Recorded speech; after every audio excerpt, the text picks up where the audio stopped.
Bonjour à tous les amis, j'espère que vous allez bien. Je sais pas trop comment appeler cette vidéo, je pense que je vais appeler ça guide pour bien. Je pensais vidéo Minecraft en mode The Fantasy 974 à l'époque, tu sais, genre guide pour bien débuter, pour trouver une meuf, se mettre avec une meuf étrangère et tout, bref. Vous le savez peut-être pas, mais ça fait quelques temps maintenant que je pratique la relation avec une personne non française. Donc je vais vous donner un peu mes astuces et conseils pour mener ça dans de bonnes conditions. Et j'ai même envie de dire, avant toute chose, si vous regardez cette vidéo parce que vous êtes intéressé par une femme. Alors je m'adresse essentiellement à des hommes français blancs. Tu sais, je vais mettre tout comme ça au moins on pourra pas me dire que je parle alors que voilà, je suis pas concerné et tout. Je vais tout mettre, voilà. Donc je m'adresse essentiellement à ça, mais je pense que bon, c'est un petit peu universel quand même. Ça s'adresse à d'autres personnes aussi, mais bon voilà, au cas où. Euh, donc ouais, par rapport à ça, si c'est pas du tout encore fait, si juste vous y réfléchissez et tout, mais ça ne, comment dire, ça n'est pas sûr d'aboutir ni rien. C'est juste au stade même pas de flirt et tout. Si c'est une personne qui vous intéresse, voilà, vous envisagez peut-être juste dans votre délire, quoi. Ne le faites pas, ne le faites pas. Enfin, c'est pas pour vous décourager que je dis ça, mais ce que je veux dire, c'est que selon moi, en tant qu'homme, machin, tout ça, français, tout machin. Si vous voulez trouver une femme qui vous corresponde et tout, selon moi, le plus important à prendre en compte, c'est la culture. Il faut que vous ayez la même culture, en tout cas deux cultures qui se rapprochent essentiellement. Et donc, choisir une femme qui est... Bon, je vais dire un truc de gros nazi, hein, mais vous allez voir, ceux qui sont de bonne foi vont comprendre.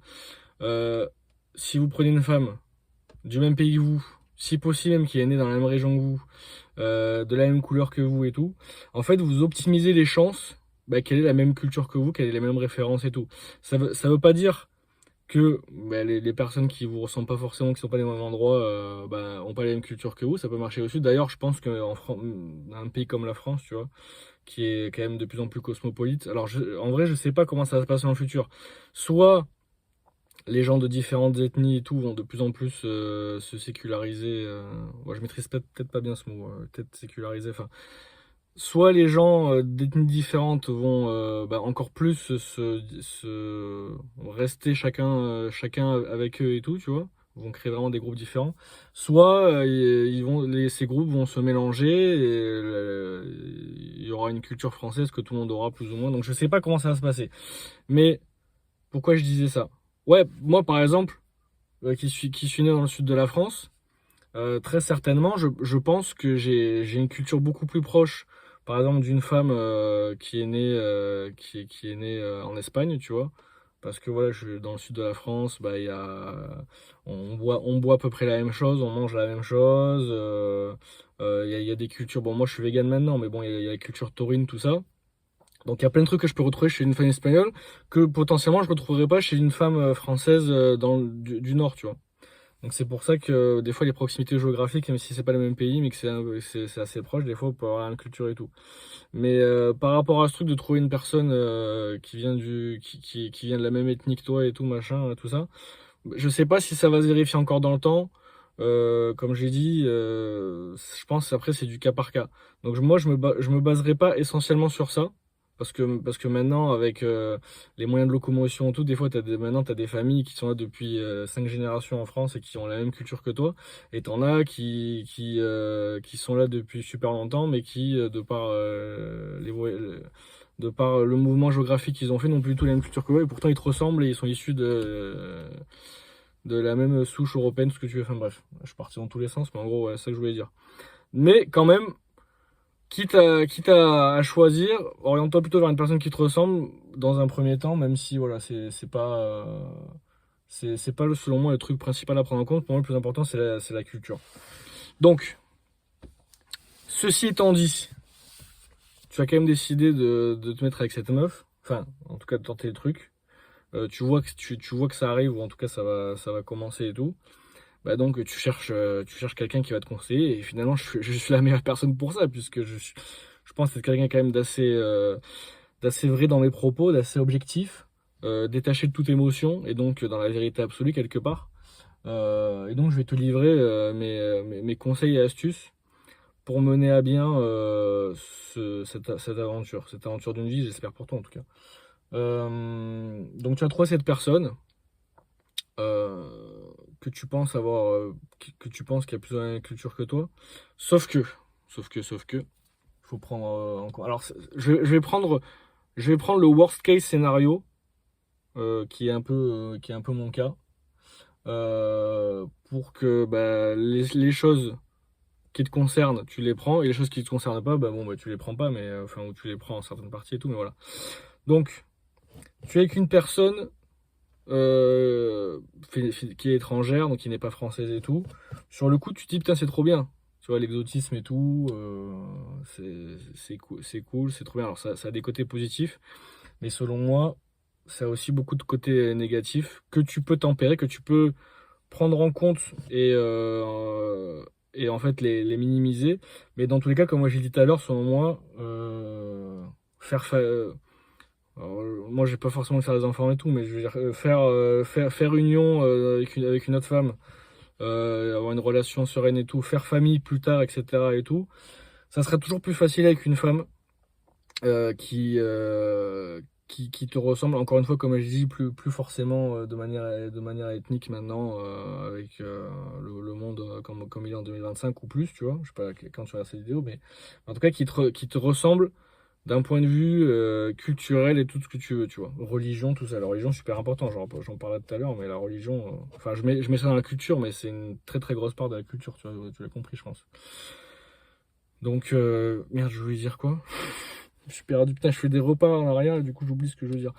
Et donc ouais, donc tu peux dire c'est trop cool et tout machin, d'avec une meuf comme ça, et tu dis finalement les problèmes qu'il va y avoir c'est minime parce que c'est l'amour et tout machin, et tu dis je vais être trop bien avec et tout.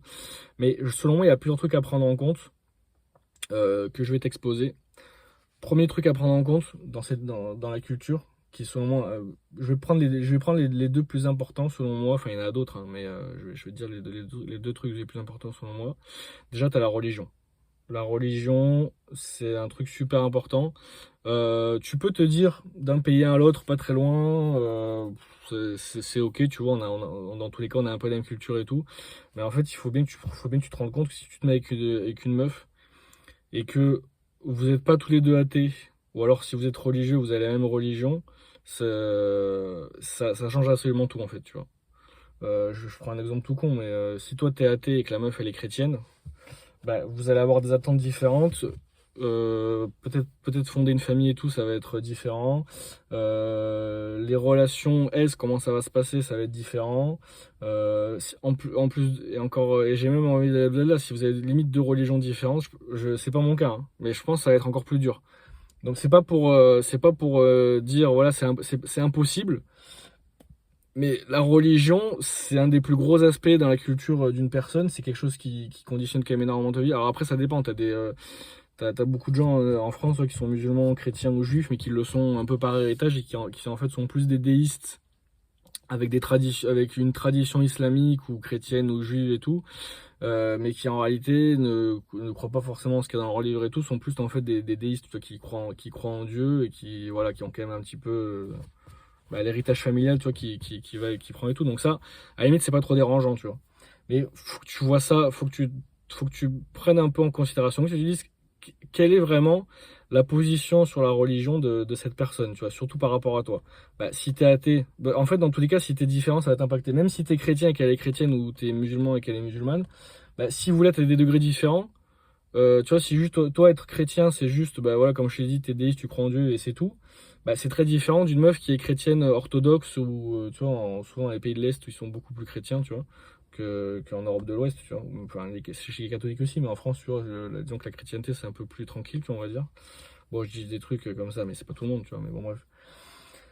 Bah, elle peut être chrétienne à fond, tu vois. Donc elle est à la messe tous les dimanches, le carême, Pâques, tout ça. Enfin, pour elle, Pâques, c'est pas juste manger des œufs en chocolat, tu vois.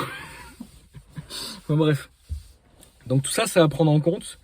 Et si c'est le début de la relation, c'est bien d'en parler, de dire, savoir si ça vaut le coup de continuer cette relation ou pas, parce que c'est quelque chose qui peut plus tard amener à des gros conflits. Ne serait-ce qu'après, surtout si t'es dans la situation où tu fais des enfants avec la meuf, toi tu te considères comme, enfin toi t'es athée ou t'es chrétien, par exemple, hein. Et ta meuf, si t'es athée, elle est chrétienne par exemple, alors toi t'es chrétien, elle est musulmane, ou toi t'es athée, elle est musulmane, j'en sais rien et tout. Quelle va être la religion des enfants? Est-ce que toi en tant qu'athée, t'es prêt à ce que potentiellement elle élève ton enfant avec sa religion à elle? Ou elle, est-ce qu'elle est prête, alors qu'elle est fermement religieuse, à accepter que toi, tu décides que finalement votre enfant il aura pas de religion, du moins jusqu'à ses 18 ans, qu'il soit pas du tout éduqué là-dedans, tout ça. Donc c'est quand même un gros point de friction. Et selon moi, pour vraiment que ça marche, il faut que vous ayez soit la même religion, soit que tous les deux vous en ayez pas. Sinon, je pense que ça ne fonctionnera pas, selon moi. En tout cas, ça va être très très compliqué, selon moi. Euh, que ce soit la vie avec la belle famille et tout, ou, ou encore une fois, comme j'ai dit, les enfants plus tard, tu vois, si vous en faites, ça va être très très compliqué. Donc ça, c'est le premier point à prendre en compte, à bien se mettre d'accord avant, tu vois. Et le deuxième point, c'est la communication. Donc là, encore une fois, je prends le worst case scénario, mais si elle est étrangère, potentiellement, elle ne parle pas la même langue que toi, elle est arrivée en France depuis un certain temps, mais elle parle pas encore très très bien français, voire pas du tout. Et donc en fait, la barrière de la langue se crée. Donc certainement, ce qui va se passer, c'est que vu que toi comme elle, vous avez plus ou moins, vous êtes un petit peu quand même allé à l'école, vous allez parler anglais. Vous allez parler anglais. Et donc là, bah, selon moi, hein, je pense que des fois, autant parfois on sous-estime le niveau qu'on peut avoir en anglais en tant que français. Je pense que si on est à l'école qu'on a un peu suivi quand même, on se rend pas compte que quand même on peut avoir un bon niveau en anglais, du moins de manière orale, et qu'on peut se faire comprendre et tout si vraiment on ose le faire, tu vois. Mais aussi, il faut pas surestimer le truc, c'est-à-dire que il y a une différence entre avoir une discussion complexe en français et avoir une discussion complexe en anglais qui n'est pas ta langue d'origine. Normalement, si t'es avec une meuf, à un moment donné, tu vas avoir des discussions importantes, peut-être même avoir des discussions sur des sujets qui te tiennent à cœur et tout, sur des sujets un petit peu émotionnels, tout ça. Et donc, tu veux mettre des mots très précis pour décrire des émotions très précises. Donc ça, c'est facile en français parce que c'est ta langue natale. Et elle, ça va être facile dans sa langue natale. Mais quand vous allez tous les deux parler en anglais, vous n'aurez pas tout le vocabulaire, tous les mots, tous les machins et tout. Et donc, ce qui va se passer, c'est que on va prendre le cas le plus, on va dire, allez, on va être vraiment très très optimiste. Moi, je considère que j'ai un très bon niveau en anglais de manière orale, peut-être un peu moins en écrit, tu vois. Parce que je le pratique beaucoup moins, mais je pense que niveau oral, j'ai quand même un bon niveau, tu vois. Donc, allez, admettons que j'ai un niveau oral qui est de 90%.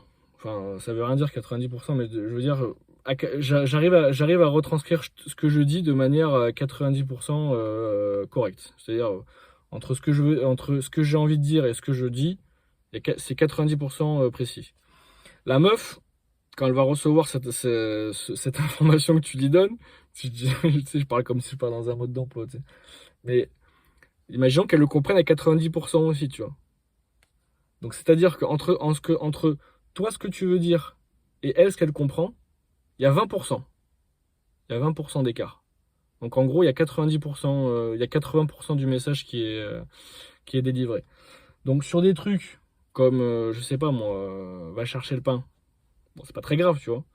Mais sur des trucs très très importants et qui peuvent revenir plus tard dans ta vie, alors que tu pensais que le truc était clair et qu'en fait il n'était pas tout à fait. Tu vois, il y avait un petit détail qui était quand même un peu important, mais que il est passé un peu entre les gouttes de la barrière de la langue, tu vois.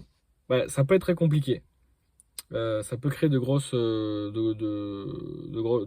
enfin pas forcément des grosses, mais ça peut créer des tensions qui sont pas agréables, on va pas se mentir. Et donc, forcément, ce qui va être amené, c'est que toi, d'un côté, tu vas être prêt.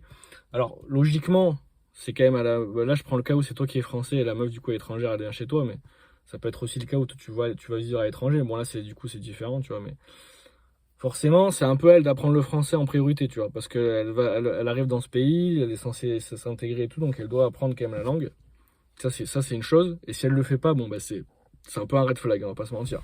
Si la meuf vient vivre en France et qu'elle apprend pas trop la langue, et en plus de ça, que du coup, tu vas devenir un petit peu comment dire, Ça va créer ça va créer en plus des tensions, parce que ce qui peut se passer, c'est que la meuf, du coup, va un petit peu se reposer sur toi. Et dès qu'il va y avoir des papiers à faire, ou dès qu'il va y avoir un truc à faire, un truc à lire et tout, elle va compter sur toi et tout machin. Donc tu vas devenir un petit peu son interprète. Et en fait, ça pose des gros problèmes, parce qu'en fait, t'es avec une meuf qui du coup devient en moins, qui est pas vraiment, qui devient jamais vraiment indépendante dans le pays dans lequel elle vit, qui est dépendante à toi et tout. Et donc ça peut créer des problèmes, parce que des fois, toi, t'es pas dispo, t'as pas envie de faire tel ou tel truc, mais t'es un peu obligé, parce que sinon, elle arrive pas. Donc il faut quand même qu'elle apprenne la langue et tout. Mais toi aussi, quelque part, enfin, t'es un peu obligé. Enfin, en fait, il faut que vous ayez une langue. Le but, in fine, c'est que d'ici quelques années, bon, je dis quelques années, ça prend du temps quand même d'apprendre une langue parfaitement, mais faut que sur un horizon de 5 ans, 10 ans, tu vois, si vous comptez vraiment vous mettre ensemble, c'est qu'à un moment donné, il faut qu'il y en ait au moins, il faut qu'il y ait une langue que vous maîtrisez parfaitement tous les deux.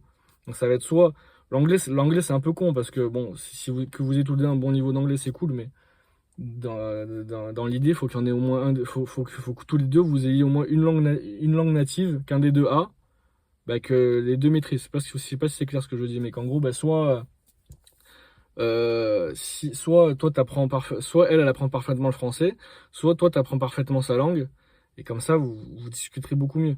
Mais ce que je veux dire, c'est que toi aussi, il faut que tu apprennes sa langue, parce que bah, très, ce qui est possible, c'est que bah, sa famille à elle ne vit pas en France. Et toi, bah, si tu veux faire partie de sa vie complètement, faut que tu fasses aussi partie de sa famille. Donc, il faut que tu arrives à un minimum à t'exprimer avec sa famille dans leur langue à eux. Surtout que, bon, nous, on va dire un peu la nouvelle. Enfin, depuis quelques générations, les gens sont quand même assez. Enfin, se débrouillent en anglais, tu vois. Mais c'est très probable que si t'as plus ou moins le même âge que moi, ben, nos parents, et comme potentiellement les parents de ta meuf, bah, sont pas très bons en anglais, tu vois. Donc, il va falloir que tu apprennes leur langue. Donc dans tous les cas, tu es un peu obligé d'apprendre la langue de ta meuf, et surtout qu'elle aussi apprendre le français, bah, pour que vous arriviez à une... bah, comment dire? Je sais pas comment expliquer ça, mais qu'elle fasse partie de ta famille et toi tu fasses partie de la sienne, et ça passe par le... Ça passe par le... Ça passe par l'apprentissage de la langue. Moi, je vois bien la différence entre bah, le moment où tu sais pas tu comprends pas du tout ce que les gens disent, et toi, tu es un peu là et tu regardes ta meuf en attendant, et en fait, du coup, tu partages pas grand-chose. Tu peux partager des rires, des situations, des activités et tout. Mais tu vois, tu es un peu toujours avec ta meuf, tu es là. Alors, qu'est-ce qu'elle a dit? Ah, ok. Et toi, tu es là. En plus, tu traduis en anglais ce qu'elle te dit dans le français. Ok. Et après, tu reparles, tu vois. Tu comprends la situation que je veux te dire? Donc, il faut que tu apprennes la langue de ta meuf. Donc, c'est ça que donc la communication, voilà, hyper important. Et bah, c'est tout, je crois. Je voulais dire un troisième truc ou pas? Bah, en fait, tout ça, c'est la culture. J'ai l'impression j'ai l'impression que des fois, quand je parle, on dirait que je suis bourré, alors que pas du tout, les gars. Mais c'est juste que je suis à l'ouest. Mais tout ça pour vous dire que euh, être avec une meuf étrangère, c'est très très bien. Enfin, c'est de la merde. Non, c'est pas ça que je veux dire. Je sais plus ce que je voulais dire. Si vous pouvez, si vous pouvez ne pas vous mettre avec quelqu'un d'étranger, bah, ne le faites pas. Mettez-vous plutôt avec quelqu'un qui est vraiment du même pays que vous, même culture, même région si possible que vous, enfin tout ça, tout ça. Parce que ça va optimiser les chances de réussite de votre couple. Pour moi, c'est un fait. Je sais que ça paraît un peu triste. Je sais que on aimerait tous se dire que voilà, nous ne sommes qu'une seule nation, c'est la nation humaine, tout ça, qu'on peut tous vivre ensemble et tout machin, tous être heureux ensemble, n'importe quelle personne de n'importe quel dans le monde peuvent s'aimer, l'amour c'est plus fort que tout. Mais le fait est que selon moi, je pense que vous aurez beaucoup plus de chances d'être heureux et de fonder une famille, et que tout se passe bien, bah, avec une personne bah, qui est comme vous, quoi. C'est un peu triste, c'est comme ça, mais c'est triste hein, de dire ça, mais je pense que c'est vrai.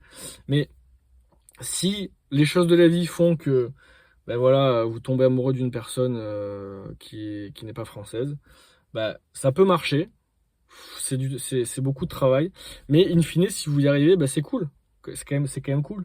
Parce que bah, si vous arrivez à passer à travers tout ça, déjà, ça montre que votre couple il peut être très résistant, parce que si vous passez toutes ces étapes-là, la barrière de la langue, les problèmes qui peuvent s'opposer, même si pour moi c'est très compliqué, hein, le truc de la religion, hein. Mais si vous arrivez à passer à travers ça, bah, enfin, votre couple il est intuable, quoi. Enfin, je veux dire, voilà.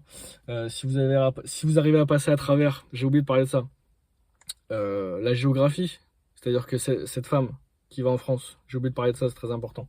C'est même, je crois, qu'un des trucs les plus importants en fait. J'ai failli le zapper. Cette femme qui arrive en France, bah, elle est quand même liée à son pays d'origine, tu vois. C'est comme toi, tu vas partir vivre, je sais pas, moi, aux États-Unis ou j'en sais rien, tu vois. Bon, la France, c'est quand même ton pays natal, c'est quand même cool et tout. Je veux dire, enfin, l'environnement dans lequel tu as vu, la nature qu'il y a autour, même ne serait-ce que les villes, comment elles sont faites et tout, c'est chez toi, c'est ta vie, que tu le veuilles ou non, c'est ta maison. C'est ta motherland, j'ai envie de dire quelque part, tu vois. Donc, ça, tu ne peux pas te l'enlever. Et ta meuf aussi, ça va être très difficile de s'en détacher. Donc, il va falloir aussi accepter que potentiellement, à un moment donné, ta meuf, alors je ne dis pas qu'elle voudra, et ça, il faut en discuter avant, tu vois. Elle ne voudra pas forcément retourner vivre dans son pays, tu vois, une fois qu'elle aura fini ses études ou une fois qu'elle aura fini, je sais pas moi, de travailler dans cette boîte qu'elle voulait absolument aller travailler en France et tout, et que du coup elle comptait rester que 5 ans en France, mais que finalement, vu qu'elle est avec toi, tous les plans sont chamboulés. Mais enfin, tu sais, je prends des exemples comme ça qui me viennent en tête, tu vois, mais ça va arriver qu'à un moment donné, elle veuille se rapprocher de son pays, de sa famille aussi. Enfin, imaginez-vous, je remets pas la faute sur vous, hein. C'est la meuf, hein, qui a décidé de quitter sa famille, son pays pour X ou Y raison et de venir vivre en France. Donc, quelque part, c'est sa responsabilité aussi, tu vois, plus que la vôtre en tout cas. Mais il faut se mettre à la place de la personne, c'est qu'à un moment donné, sa famille va lui manquer, tu vois. Imaginez, vous partez, machin, bon, bah, votre maman, vous allez être triste si vous n'allez pas la voir quand même de temps en temps, tu vois. Donc, il faut que vous preniez ça en compte que discuter de ça vraiment en avance, de bah, comment on fait quoi par rapport à ça. Voilà. Toi, ta famille, ton pays, ta famille, c'est à 500 km de la France, 1000 km de la France, je sais pas moi. Ou même si c'est juste le pays limitrophe, tu vois. C'est quand même un petit peu de logistique, tu vois, de prévoir des vacances, tu vois, dans un pays limitrophe où il faut prendre le train ou l'avion, tu vois. C'est pas comme si, à la limite, c'est pas comme si la meuf, elle habitait à 30 minutes, tu sais, son pays, t'étais à la frontière, elle habitait à 1 heure de la France, tu vois. Donc c'est un cas qui peut arriver, mais bon, la plupart du temps, il va falloir prendre le train ou l'avion, tu vois. Donc ça, c'est à prendre en compte. Comment ça va se passer plus tard, où est-ce que vous allez vivre pour fonder une famille. Bah, parce que voilà, dans l'idée, vous aimeriez bien que chacune de votre famille ait un petit peu un impact sur votre famille à vous, parce que voilà, c'est normal, tu vois. Donc comment ça va se passer tout ça. Et donc, bah, comme je le disais juste avant, que je voulais conclure, alors que j'avais oublié ce truc super important, une fois que vous avez réussi à passer tout ça, que vous avez réussi à passer tous ces trucs, donc la culture, tout ça qui comprend les trucs les plus importants pour moi, bah, la religion, enfin, la langue et la situation géographique, tout ça, enfin, et la famille en tant que telle aussi, tu vois, mais la famille, du coup, elle impacte un peu tous ces points-là, tu vois. Bah, ça veut dire que vous avez un couple super puissant, super résistant, et ça peut être aussi une épreuve, tu vois, de passer tout ça. Alors, je dis pas qu'il faut forcément trouver une meuf étrangère pour réussir à passer tout ça. Comme j'ai dit, le mieux, c'est de pas le faire, tu vois. Prendre une meuf vraiment de chez vous, quoi. Mais si vous arrivez, c'est cool. Et puis, du coup, ça vous fait découvrir une autre culture, ça vous fait voir, comprendre d'autres perspectives, ça vous fait apprendre une autre langue, ça vous fait découvrir d'autres plats potentiellement, enfin voilà, un autre pays. Donc c'est cool malgré tout. Donc je vais quand même rester, j'ai quand même envie de rester positif sur cette fin. Si vous regardez cette vidéo, c'est que potentiellement c'est le début ou c'est en cours où vous vous posez des questions et tout. Tentez-le, voilà, tentez-le. Si vous regardez cette vidéo, c'est peut-être que vous avez des doutes, vous savez pas trop si c'est la bonne chose ou pas. Si vous êtes si c'est déjà commencé, vous êtes déjà dans cette relation et que vous sentez que c'est possible, qu'il y a moyen de faire quelque chose, tentez-le, faites-le. Comment dire, une relation, enfin, je fais genre le mec, alors je m'y connais pas trop non plus, hein, je suis pas un expert en relation, mais c'est un peu un château de sable. Donc tentez de le construire, ce château de sable. Si vous n'arrivez pas, bon ben c'est pas grave, vous n'avez pas réussi, tant pis, mais si vous réussissez, c'est cool. Donc tentez-le, surtout que voilà, peut-être si vous le tentez pas et que vous dites oh non, vas-y, c'est trop compliqué et tout, vous allez peut-être passer à côté de la fin de votre vie, quoi. Donc c'est dommage. Mais si rien n'a commencé, encore une fois, je finis sur un truc, j'ai envie de finir sur un truc positif, mais je garde quand même quelques trucs. Ça fait un peu genre le mec qui regrette et tout. Franchement, je suis super heureux et tout avec la meuf avec qui je suis actuellement et tout. Je le regrette pas du tout et je le souhaite à tout le monde. Mais il faut bien prendre conscience aussi qu'il y a des difficultés et que bah, moi on a réussi à les dépasser et à construire cette relation tous les deux avec ma meuf. Mais il y a aussi plein de fois, plein de mondes parallèles où ça aurait pu ne pas fonctionner pour telle ou telle raison. Et c'est aussi ça que je veux vous dire, c'est que certes, voilà, c'est beau, l'amour, l'exotisme et tout, de te mettre avec une meuf qui est pas française. Mais à choisir, mets-toi avec une meuf française, quoi. Mais c'est cool. Ah, je sais pas si je vais finir positif ou négatif. Les gars, l'amour c'est beau. L'amour c'est beau et tout, machin. Mais voilà. Soyez un peu nazique. Bye, ciao.